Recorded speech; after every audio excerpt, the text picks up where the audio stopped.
तो पिछले कहानी में दिखाया गया था कि जब ईसा सूरज से पूछने लगी कि तुमने पैसे कहाँ से कमाए, तो सूरज बहाने बनाकर निकल गया। इधर दिखाया जाता है कि जो सूरज है वो कमरे में आता है और ईसा उसका वेट कर रही होती है कि जल्दी से आए और मुझसे पूछ।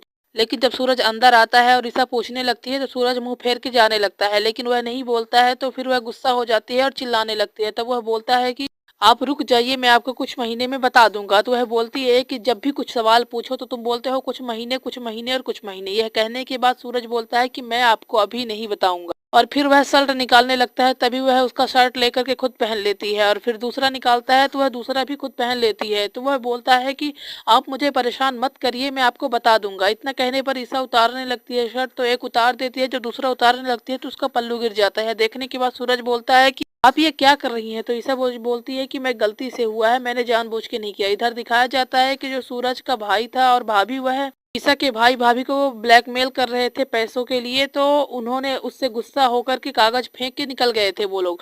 तो इधर दिखाया जाता है कि उसकी भाई और भाभी बार बार फोन कर रहे थे उसकी भाभी को और बोल रहे थे कि आप मुझे माफ कर दीजिए, हमसे गलती हो गई, हम बार बार पैसे मांग रहे थे। तो यह देखने के बाद वह फोन जब उठाती है और बात करने की कोशिश करती है तो उधर से काव्या आ जाती है। जब काव्या देखती है कि उसकी भाभी की आवाज आ रही है फोन में से, तो वह अपने भाभी का नाम लेती है। तो वह बोलती है कि ये आपकी भाभी नहीं है, ये मेरी फ्रेंड है। तो काव्या बोलती है कि कोई बात नहीं, हो सकता है कि एक ही आवाज हो। यह सुनने के बाद उसने फिर से पूछा कि क्या मेरी भाभी तो नहीं थी ना? तो वो बोली कि नहीं, आपकी भाभी नहीं थी, ये मेरी फ्रेंड थी। ये देखने के बाद फिर वह चली जाती है वहां से। इधर दिखाया जाता है कि फिर ईसा के जेठ और जेठानी आपस में लड़ने लगते हैं कि आप दोनों में से मतलब एक दूसरे की गलती बताने लगते हैं। फिर दिखाया जाता है कि जो ईसा होती है, यह जानने के लिए कि वह क्या करता है, कहाँ से पैसे कमाया, सूरज के पीछे पीछे जाने की कोशिश करती है। लेकिन जो सूरज होता है वह जान जाता है कि ईसा उनके पीछे आ रही है। यह देखने के बाद वह उनसे पूछता है कि आप कहाँ आ रही हैं? तो वो बोलती है कि मैं कागज पेन लेने आई हूँ। यह देखने के बाद सूरज बोलता है कि यहाँ आपको कहाँ कागज पेन मिलेगा। दिखाते हैं